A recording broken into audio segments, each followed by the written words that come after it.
All right, guys, welcome back here. My name is Tube Paintings, a professional painter based in Lagos State. And now this is our second coat, and as you can see, it has come out very well, unlike the first coat that we have on it. Now, I still feel like I want to give it a third coat, so I'm going to give it my third coat. But as I'm touching this one, I can still feel some little particle, so I'm going to sand it again before applying my third coat on it.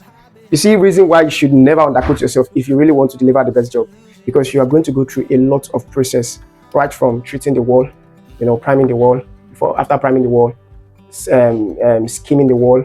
You skim it the first time, skimming the second time, probably skimming the third time.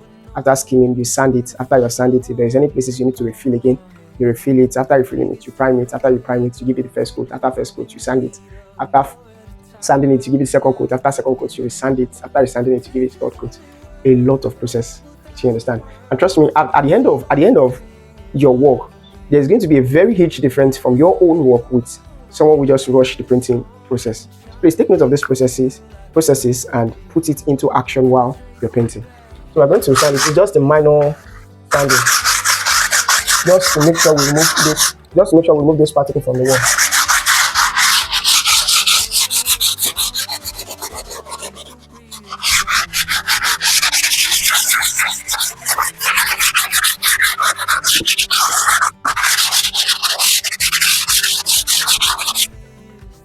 And that is it. We just paint it now.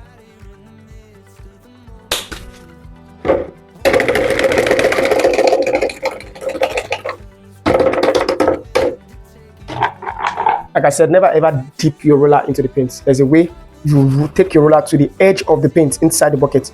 Then take it closer to the side of the bucket and pin it on the bucket and roll it. Use the roller to take your paint gently. And once you take it around the entire roller, bring it out. You can give it M or W just to spread the paint. Then you paint it properly.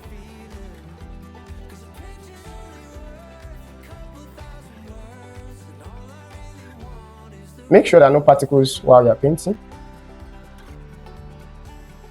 And make sure you're fast with it, because this one you have given it M already. If you're not fast with it and you leave it and you're talking or you are attending to something else, by the time you come, you will regret it, because you might not be able to cover this W you put on the wall or the M you put on the wall. Do you understand? So we're trying to make sure we spread it as much as possible and make sure you don't have any excessive paint in a particular area. You see how I'm taking my hand? It's not as if you're doing small. No, bring it down straight. Take it all back. As if you are drawing one. Do you understand? Don't, because I see some people painting like this and they do like this, do like this, do like, no. It's like you're trying to arrange something. So follow the process. Do you understand? Follow the process.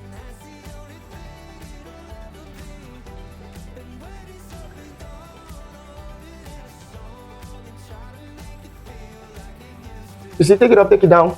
Don't stop halfway. Take it up, take it down. Don't stop halfway. Take it down, take it up, down. No matter how little the particle you are seeing is take it off, because it will spoil your work for you. And trust me, you don't want it to be there.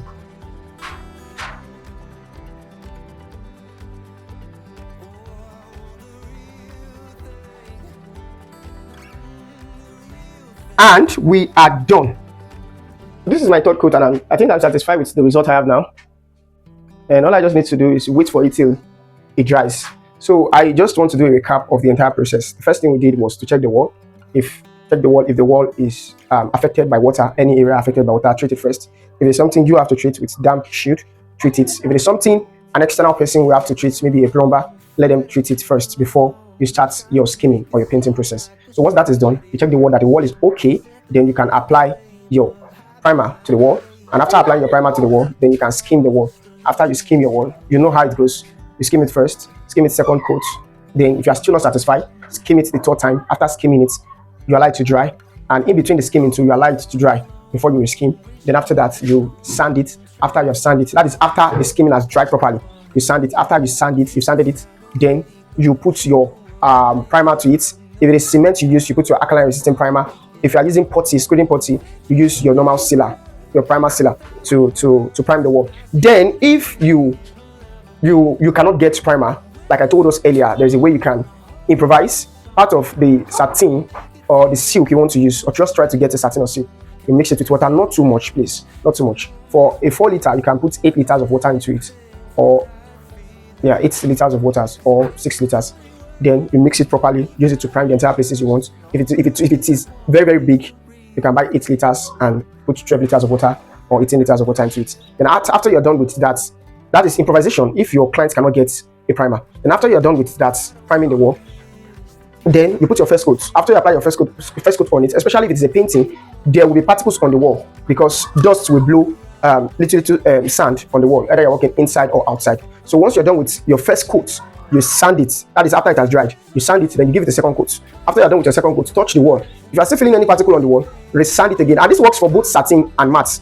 You understand? Just sand it lightly, then give it your second coat. After second coat, check if there are particles. If you still particles there, then sand it a bit, then give it your third coat. If you are satisfied with your third coat, this is my third coat and I'm really, really satisfied with this outcome. If you're satisfied with your third coat, then you are good to go. If you are still not satisfied with your third coat, after the third coat has dried, resand it again and give it your fourth coat. But trust me, you wouldn't want to be stressing over painting because you have other things to do. So it is better you go for a quality paint that even with after third coat, you will be very, very satisfied with the painting. I hope you understand the entire thing I've explained to you. And that will be all for now. In my next video, I'm going to be telling you the differences between satin, silk, matte, and gloss. Thank you for watching and bye for now. I'll see you on the other side. Cause see, now you stand there. I couldn't think say who be that person.